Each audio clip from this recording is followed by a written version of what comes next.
The Aztec Emperor Montezuma drank 50 golden goblets of chocolate daily, mixed with chili and human blood. This sacred drink would eventually become the world's most beloved sweet, but at what cost? Today, the chocolate empire is worth over $100 billion, and behind every chocolate bar is a hidden network of child trafficking, organized crime, and militant financing that spans 5 continents. In West Africa, where 60% of the world's cocoa comes from, children as young as 5 are sold for $300 to work cocoa plantations. They'll carry 60-pound sacks for 100-hour weeks while being locked in windowless barracks at night. But this isn't just history. It's happening right now. The chocolate in your pantry has a bloody secret that continues today, and the industry doesn't want you to know about it. Welcome to the disturbing truth behind chocolate's journey from sacred ritual to sinister empire. Imagine holding a small bitter seed so valuable that just a handful could buy you a turkey or a rabbit. This was cacao in ancient Mesoamerica, not just food, but power incarnate. The Olmecs first discovered this magic around 1500 BCE, grinding cacao beans into a frothy, bitter drink that connected them directly to their gods. They didn't sip it casually, like we might enjoy hot chocolate on a winter day. No, this was a portal to the divine, reserved for the most sacred ceremonies. By 600 CE,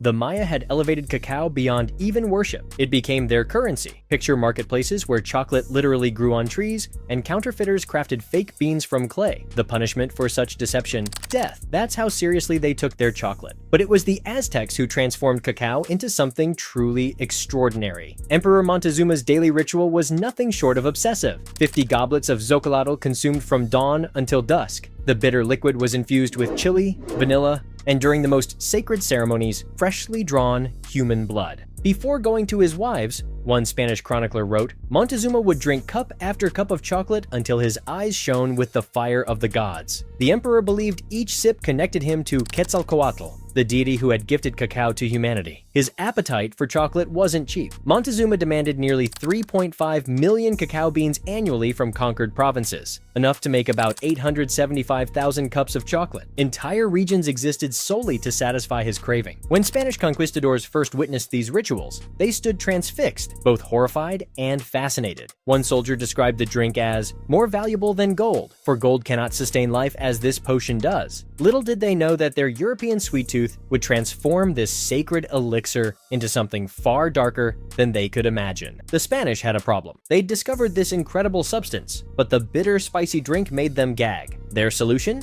Add sugar. This simple change would alter chocolate's destiny forever and leave a trail of blood in its wake. By the 1500s, sweetened chocolate had captivated European nobility. The demand exploded overnight. But who would grow all this cacao to satisfy Europe's new addiction? The Spanish answer was brutal efficiency, the encomienda system. On paper, it was labor. In reality, it was slavery by another name. Picture this: indigenous families forced to work from sunrise to sunset under the Caribbean sun, their backs striped with wounds from overseers' whips, children collapsing from exhaustion. One Spanish priest recorded in his journal, "I have seen natives fall dead in the fields, their bodies simply left to rot beside the cacao trees they died tending." The human toll was apocalyptic. Within a century, 90% of the indigenous population had perished from disease, exhaustion, and abuse. Entire cultures devastated for chocolate, but Europe's appetite only grew stronger. When indigenous populations collapsed, European powers turned to the transatlantic slave trade. By 1660, London's fashionable chocolate houses served drinks made possible only through the forced labor of enslaved Africans. Imagine the scene: wealthy Europeans in silk clothing,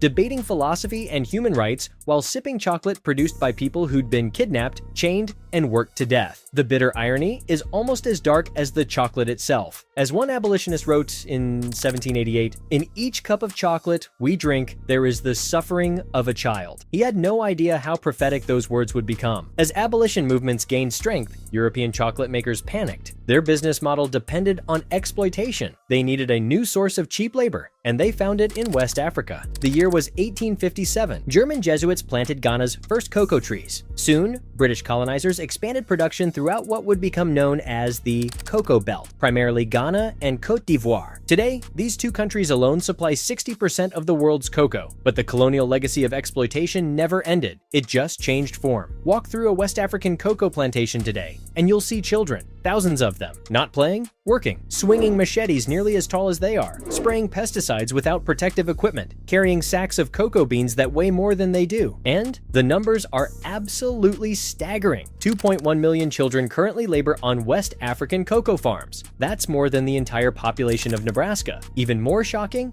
95% of these children perform hazardous tasks that no child should ever face. Musa, a former child laborer I spoke with, described his experience. "I was 10 when a man came to our village promising good work. My parents received $300. I didn't see them again for 4 years. His voice dropped to a whisper as he continued. "We worked from sunrise until it was too dark to see. The sacks I carried were heavier than me. At night, they locked us in a room with no windows. Anyone who tried to escape was beaten until they couldn't stand." Meanwhile, the economics are brutally unbalanced. While Nestle reports annual profits of $18 billion, cocoa farmers earn just $1.23 per day on average. Only 6% of a chocolate bar's price reaches the farmers who grow the beans. Think about that the next time you pay $2 for a chocolate bar. The farmer who grew those beans earned about 12 cents. This economic pressure creates a desperate system where child labor isn't just common, it's necessary for survival. Farmers simply can't afford to hire adult workers at fair wages. The choice becomes impossible: use child labor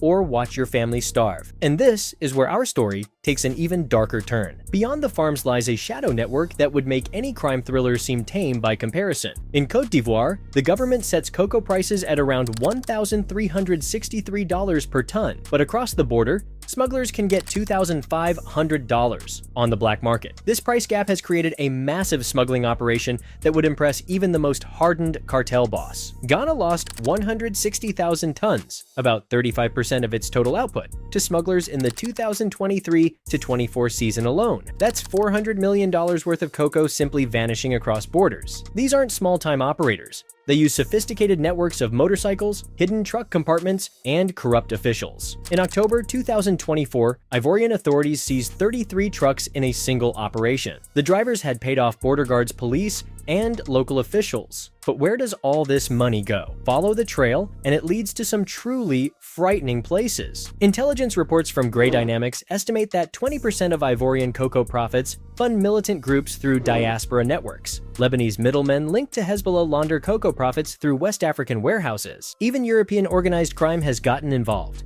The Italian 'Ndrangheta Mafia, one of the world's most powerful criminal organizations, launders drug profits through Dutch chocolate imports. In 2015, authorities seized 250 tons of stolen Lindt chocolates connected to the organization. The pattern repeats worldwide. Brazilian traffickers hide cocaine in candy wrappers. European cartels use chocolate shops as fronts for money laundering. What looks like an innocent treat has become the perfect vehicle for criminal enterprise. As one anti-trafficking investigator told me, chocolate is the ideal cover. Who suspects something so sweet could be so dirty? Behind these statistics are real human lives, shattered by our collective sweet tooth. In Côte d'Ivoire, 85% of trafficking victims in the cocoa industry are girls, sold for $230 to $400 to work plantations or brothels. Many are as young as 8 years old. Boys endure 100-hour work weeks carrying 60-kilogram sacks, locked overnight in windowless barracks. Many never see their families again. Those who try to escape face brutal punishment. Aisha, a 12-year-old girl rescued from a cocoa farm in 2023, described her daily routine. "We woke at 5 a.m. and worked until dark. No school, no play, just cocoa. My hands were always bleeding from the pods. At night, I was too tired to even cry." In 2001,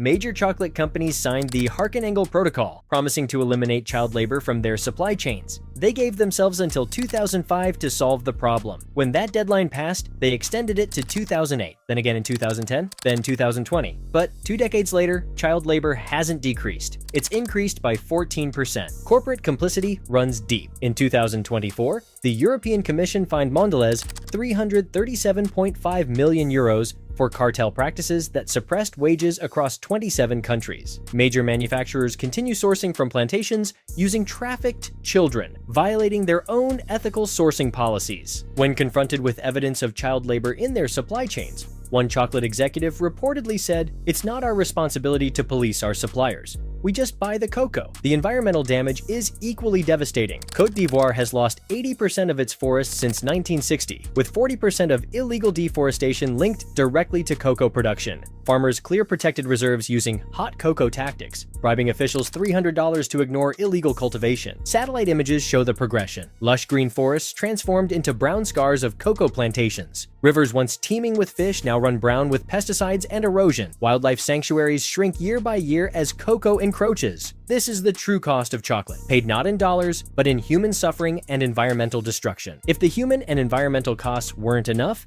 the chocolate market itself has become a playground for financial speculation. In 2010, a hedge fund manager nicknamed the Chocolate Finger hoarded 7% of the global cocoa supply, artificially inflating prices without benefiting farmers. He made millions while farmers saw nothing. April 2024 saw cocoa prices peak at $12,538 per ton before crashing 45%, effectively bankrupting farmers who had taken loans against futures. Hedge funds withdrew $8.7 billion, leaving growers with unsold beans amid climate-driven crop failures. One Ghanaian farmer described the aftermath. "We took loans when prices were high, expecting to pay them back after harvest. Then prices collapsed. Now we lose our farms, our homes, everything." Attempts to fix the system have largely failed. Fair trade premiums of $240 per ton barely dent the $2,600 living income gap faced by most farmers. Auditors missed 97% of child labor cases due to farm remoteness and corruption. Blockchain initiatives like IBM's Food Trust struggle with practical realities. Technologically illiterate farmers lacking smartphones can't participate in high-tech solutions. Meanwhile, a 2024 U.S. Supreme Court case upheld corporate immunity from overseas slavery claims. The system isn't broken. It's working exactly as it was designed to. Chocolate companies profit enormously from keeping cocoa prices low